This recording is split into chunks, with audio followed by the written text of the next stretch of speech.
Moshe Dayan, Yitzhak Rabin, Uzi Narkis, autant de noms associés à la victoire militaire israélienne en 67. Mais si je vous disais que le roi du Maroc, Hassan II, avait aussi contribué à la victoire éclair de l'État hébreu. Info, Intox, Johanna Binder, bonsoir. Bonsoir. Alors, est-ce que Israël a effectivement gagné cette guerre de 67 grâce à l'aide du Maroc? Eh bien, sans le Maroc, Israël n'aurait peut-être pas gagné la guerre des 6 jours. Alors, tout commence en 1965, on est 2 ans avant que débute la guerre des 6 jours. Les grands leaders du monde arabe se retrouvent à Casablanca. C'est le 3e grand sommet de la Ligue arabe. Alors, vous vous en doutez, le Mossad ne fait pas partie de la liste officielle des invités, mais il est là et il va recueillir des informations cruciales. Il y a un protagoniste, c'est Nasser, le président égyptien, le leader de la coalition arabe. Alors dans quel état d'esprit est-il à la veille de cette conférence? Il déclare à Assouan en février: l'année 1965 est la plus dangereuse des années de la lutte arabe.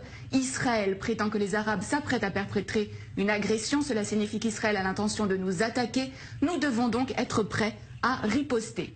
En septembre, donc quelques mois après, a lieu ce sommet de la plus haute importance. À l'ordre du jour, l'état des forces armées des pays de la Ligue arabe, avec cette question: sont-ils prêts à faire la guerre contre Israël? L'autre homme clé de cette histoire, c'est Hassan II, le roi du Maroc. Il va permettre aux renseignements israéliens de connaître ses ennemis. Et c'est à ce moment-là que le Mossad va donc entrer en action. Oui, absolument. Le Mossad va donc préparer cette opération en amont de la conférence. Plusieurs jours avant, une équipe du Shin Bet et du Mossad, il s'appelle à Tsiporim, donc les oiseaux, vont occuper le dernier étage du très luxueux hôtel à Casablanca où sont attendus les dirigeants arabes et où va aussi avoir lieu la conférence. Mais la veille de ce sommet, Hassan II est pris de panique et il somme les agents israéliens de quitter l'hôtel. Mais au terme de cette conférence, il va livrer aux agents israéliens l'enregistrement complet de cette conférence. Hassan II a tout enregistré en secret. Il n'a pas confiance dans les invités de la Ligue arabe. C'est à peine croyable. Mais qu'est-ce que les Israéliens vont bien pouvoir découvrir sur ces cassettes? Alors, les enregistrements vont révéler qu'il est question de créer un commandement arabe unifié pour mener les hostilités contre Israël. Et le point crucial, c'est que les rangs arabes sont profondément divisés. On va pouvoir entendre des échanges extrêmement vifs entre Hussein de Jordanie, mais aussi Nasser. Et alors, ce qui est vraiment important, c'est que les nations arabes vont vraiment révéler leurs faiblesses. Elles ne sont absolument pas préparées pour une guerre contre Israël.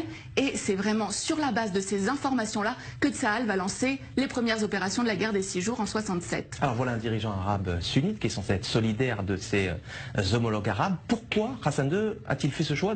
Qu'est-ce qui l'a motivé? Alors, ce qu'il faut savoir, c'est qu'avant déjà ce sommet, le Maroc et Israël entretenaient déjà des relations stratégiques. Hassan II avait accepté que des juifs marocains émigrent vers Israël, en échange de quoi Israël fournissait une aide logistique au Maroc, notamment en formant ses militaires. Et suite à cette opération, qui a vraiment été considérée comme le fleuron des renseignements israéliens, Israël est en dette vis-à-vis du Maroc. Seulement un mois plus tard, en octobre, cette dette a un nom, c'est Mehdi Ben Barka, le plus farouche opposant d'Hassan II.